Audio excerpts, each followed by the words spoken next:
In this video, we are going to take a look at introduction to combined footing and strap footing, and the subject we are talking about is building materials and construction. So let's move to question number 1. Okay, the question is saying combined footing may be and the options are rectangular combined footing, trapezoidal combined footing, combined column and wall footing, and the final answer, the final option, all of the above. Okay, see, combined footing is nothing but a spread footing that supports two columns. Okay, in case the two columns footing is going to overlap. Okay, so instead of providing independent isolated footing to each of them, what we do, we provide a same footing for those two columns. Okay, and now in this example, okay, in this diagram you can see, since the columns are same, the columns are bearing the same load, the rectangular footing, the rectangular combined footing has been provided, because intensity is to be kept same, and since same load is there on the two columns, what we have done, we have provided rectangular combined footing. In case if the two columns are not having same load, then what we have to do, we have to provide trapezoidal footing, because this column may be having less load and this column may be having more load. Now in order to have the same value of intensity, then what we will do, we will have more area provided to the column which is bearing more load. Okay, thereby intensities will be kept same, and thus a trapezoidal combined footing may have to be provided. Then a combined column wall footing may also be provided like this. In top view we are looking at the diagram. Okay, this is a trapezoidal combined column wall footing, and this one is a rectangular combined column wall footing. Okay, this is how a combined footing is there, and these are the several types of combined footing. Okay, therefore A is there, B is there, C is there, that's why we will go with all of the above. Alright, let's go to question number next. Then, in case the two columns of combined footing carry the same load, then fill in the blank is provided. Okay, we just discussed this. When the two columns are having same loads, okay, the load value is same for the two column, then what we will do, we will have a rectangular combined footing. Okay, since the two columns over that combined footing are having same loading, intensities will be same by providing the rectangular combined footing. Okay, therefore we should tick what? Option A, rectangular combined footing. Now continuing this same question, in case the two columns of combined footing do not carry same load, okay, focus on this, do not carry same load, then what we will do, for example, this is column number 1, it is having more load, and this is column number 2, it is having less load. Then what we will do, in order to have values of intensity same for column 1 and column 2, what we will do, we will provide more area for column number 1 and we will provide less area to column number 2. Okay, this is how the intensities are kept same. Load by area for column 1 should be kept equal to load by area respective to column number 2. Okay, this is why trapezoidal footing is provided, trapezoidal combined footing is provided when the two columns do not have same loading onto them. Okay, option will be B, trapezoidal combined footing.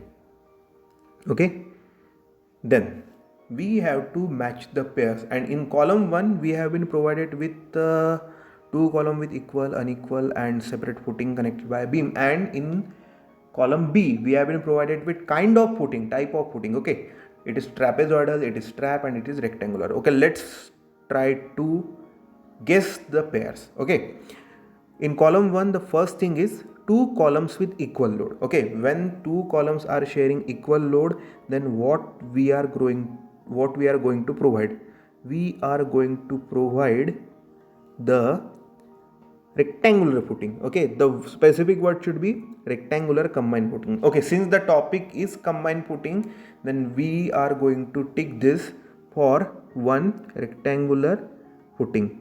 Okay, let's just write it here. C. Then two columns with unequal load. What we will do? We will go with trapezoidal combined footing. Therefore, for 2, the option is A. Okay, no, not the option. The pair is with A.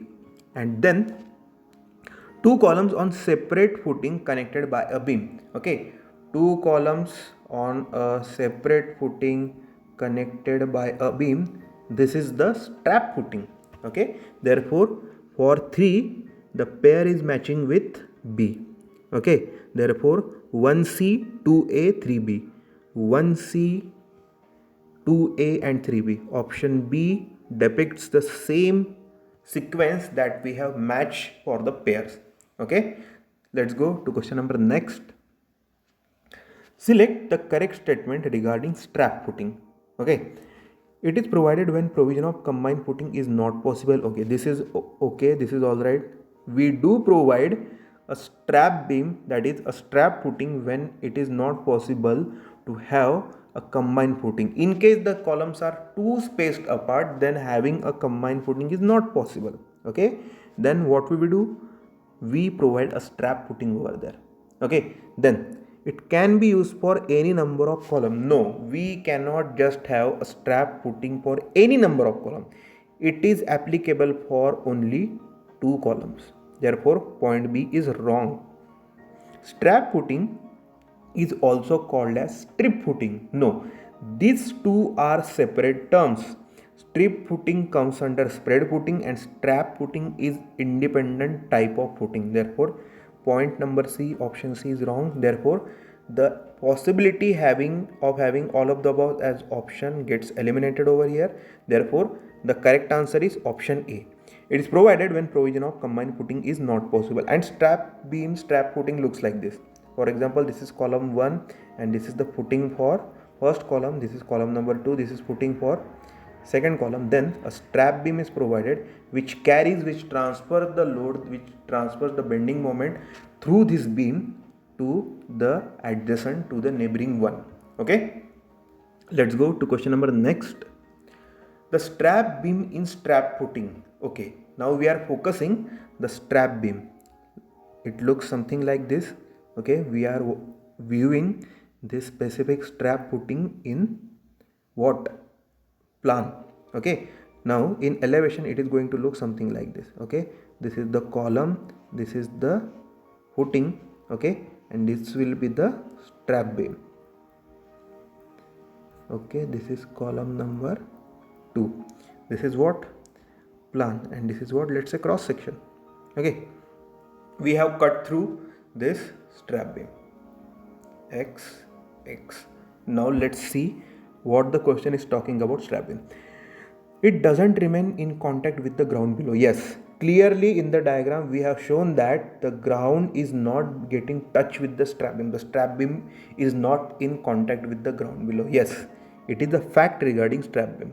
Then it acts as a transfer medium for loads of 2 columns. Yes, the loads of 2 columns are transferred to one another, or from column 1 to column 2, or from column 2 to column 1 via this strap beam. Okay, yes, this is correct.